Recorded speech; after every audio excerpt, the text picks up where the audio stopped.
My youngest daughter was crying, cornered by 6 elderly women at a crowded farmer's market. "You're unchristian," they screamed, all because she refused to be a good big sister to the sons of my cheating, now-deceased ex-husband. They didn't know I was on my way, and that I came armed with something far more powerful than fists. The truth, printed in full color. If you've ever been blamed for someone else's betrayal, if you've ever watched your children get punished for another adult's lies, then you'll understand why I couldn't let this go. This is a story of betrayal, manipulation, and ultimate, delicious justice. So hit that like button, subscribe, and settle in for one of the most emotionally satisfying revenge stories you'll hear all week. They say death makes people saints, but I've come to believe death just makes some people more dangerous, especially when their lies live on through others. My ex-husband died in a car accident last year. You'd think after his passing, there would be space to mourn, to grieve, to rebuild. But instead, chaos moved in.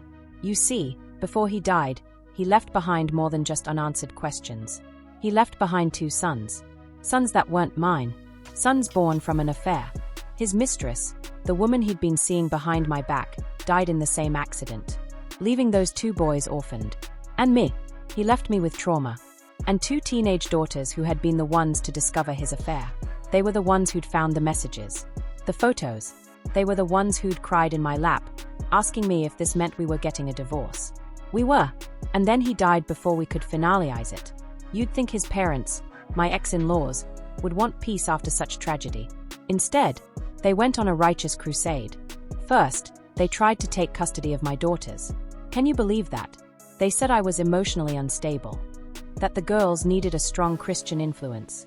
Which is rich, considering their Christian son was off having children with another woman while still legally married to me. Second, they tried to move into my house. Yes, literally. Move in. They claimed they had no place to go, even though they inherited their son's life insurance and personal savings. My answer? No. Hell no. They weren't just trying to manipulate the situation.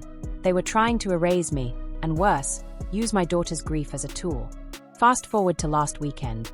It was my youngest daughter's birthday. She had just turned 15. Instead of throwing a party right away, I gave her something she loved even more, freedom and sweets. We live near this weekend farmer's market, a beautiful sprawl of fresh produce, handmade chocolates, eggs from real hens, and the scent of grilled lamb filling the air. I gave her a budget. Told her, go wild. Pick whatever you want. She did, and I let her roam. Until an hour passed. Then my phone rang. Her name flashed on the screen. When I answered, all I could hear was sobbing. "Mom, there are women yelling at me. I don't know them. They said I'm not Christian, that I'm evil, that I don't love my baby brothers." My stomach dropped. I didn't even hang up. I just ran. When I got there with my older daughter, we saw them. 6 elderly women, hair in tight buns, floral dresses, Bibles in hand, cornering my baby, berating her, calling her cruel, saying she was turning her back on family. My daughter, 15, still trying to find her voice after watching her dad cheat and die in the same year, stood frozen, her arms shaking, her eyes red. They said she was a selfish sister for refusing to see her orphaned baby brothers. Those baby brothers she had never asked for. The same babies her father created behind all our backs. I stepped between them like a lioness. "Enough," I said. "You will not speak to my daughter like that." They tried to double down. One woman, a familiar face from my ex-in-law's church, said, "If you were a proper Christian wife, you'd be raising those boys right now. Your selfishness is unholy." I stared her down. "I'm not your wife. And my husband. He was no saint. And unless you want me to start listing what kind of Christian acts he was doing on hotel beds, I suggest you back off." Another chimed in. "You're leading your daughters astray. They should be living with their grandparents, the ones who actually care about family." That did it. I told my oldest to grab her sister's sweets and head to the car. I stayed behind, and I ripped into them. I wasn't loud. I was precise. I reminded them what true Christianity meant, not bullying traumatized teenagers, not enabling adultery, not rewriting the past to suit their narrative. Eventually, the commotion drew enough attention that the market officials asked us all to leave. They were asked.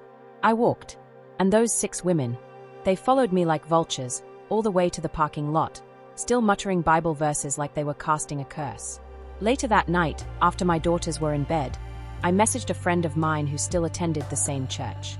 He was one of the few decent people left in that congregation, someone who knew me before all the drama. He apologized, and then he sent me screenshots. My ex-mother-in-law had gone full soap opera mode on Facebook. She posted a massive story in the church's group about how my daughters and I had left her and her husband homeless, how we rejected the blessed children her son had with a surrogate. Yes, you read that right, a surrogate. Apparently, my ex-mother-in-law told the entire church that my ex and I had used a surrogate since I could no longer have children, and that I rejected those children because they were boys. Let that sink in. Now, this church, they are complicated, not exactly progressive, especially with LGBTQ+ issues. But one thing they don't tolerate is cheating. Male or female, cheating is considered a mortal sin. So how did my ex-mother-in-law get around that? She lied. She erased the mistress, erased the betrayal, erased the trauma. She made me the villain.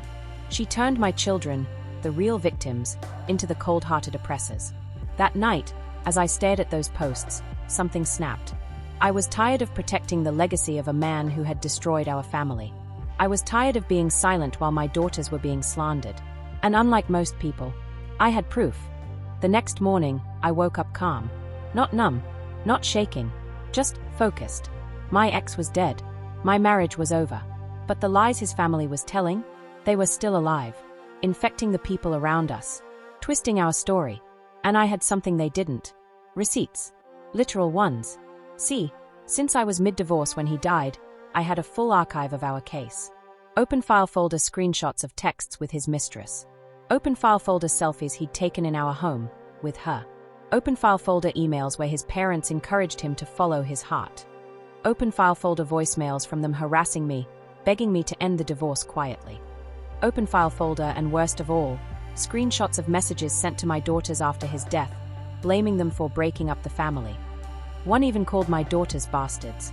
Another said, "If you'd just kept quiet, your father would still be alive." My hands were trembling when I read that one. That message came 2 days after his funeral. That was when I knew. I wasn't just defending myself anymore. I was defending my girls. I took the day off work, drove straight to a print shop. I paid extra for high-gloss paper, heavy cardstock, and crystal clear color. I wanted every wrinkle on his mistress's smirking face to be visible. Every timestamp, every ugly truth. Then I went home and got to work. For 5 straight hours, I created something beautiful. Blue Book custom binders, designed to look exactly like the church's hymn booklets. Elegant, understated, innocent, until you opened them. Page 1.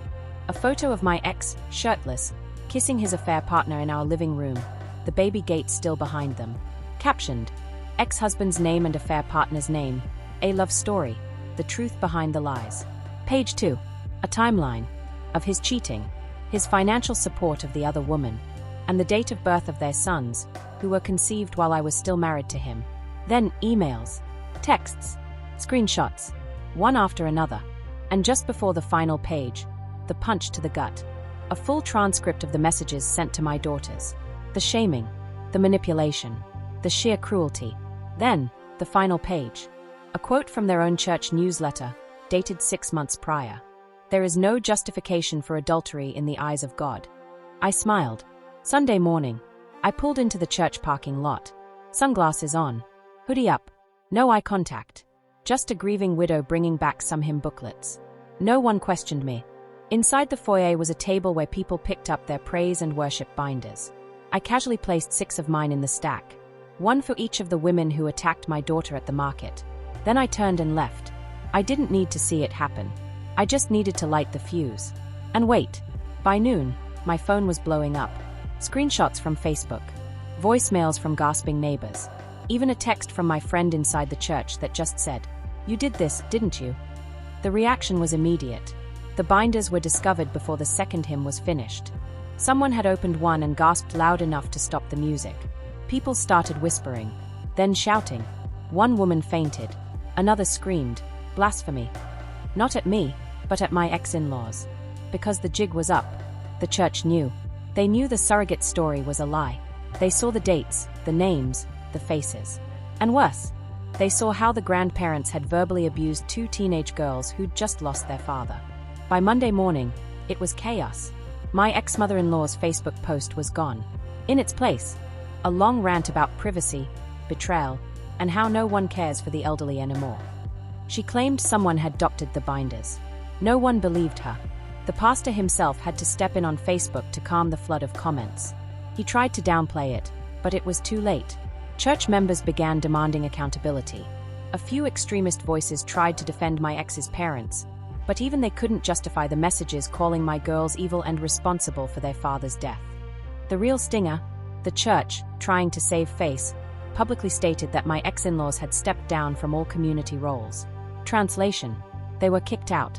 A few days later, two things happened. First, I got 2 handwritten letters in the mail, one for each of my daughters, from other church members. They weren't grand gestures, just honest apologies, acknowledgement, support. They said my girls didn't deserve what happened, that no teenager should ever carry the weight of adult betrayal. And for the first time since their father died, my daughters felt seen. Second, I got an invitation, back to the church, to attend a women's support circle for widows. I laughed so hard, I cried. The truth is, I don't hate my ex-in-laws. I pity them. They tried to rewrite a narrative because they couldn't bear to face the truth about their son. They used God as a weapon. They used grief as a mask. They used my children as pawns. But I learned something powerful. Pushpin, you don't have to scream to be heard. Pushpin, you don't have to fight dirty to win. Pushpin, sometimes, all it takes is the truth, printed in high-quality, glossy paper, and slipped between a few hymns. Sometimes, justice doesn't come from a courtroom. Sometimes, it comes from standing up, calmly, boldly, with the truth in your hand and the courage to speak it. We don't always get closure, but we can protect the next generation from the same lies that broke us. And that's the real victory. If this story gave you chills, or made you want to buy your own printer just for receipts, hit that like button. Tell us in the comments, what's the pettiest or most powerful revenge you've ever witnessed?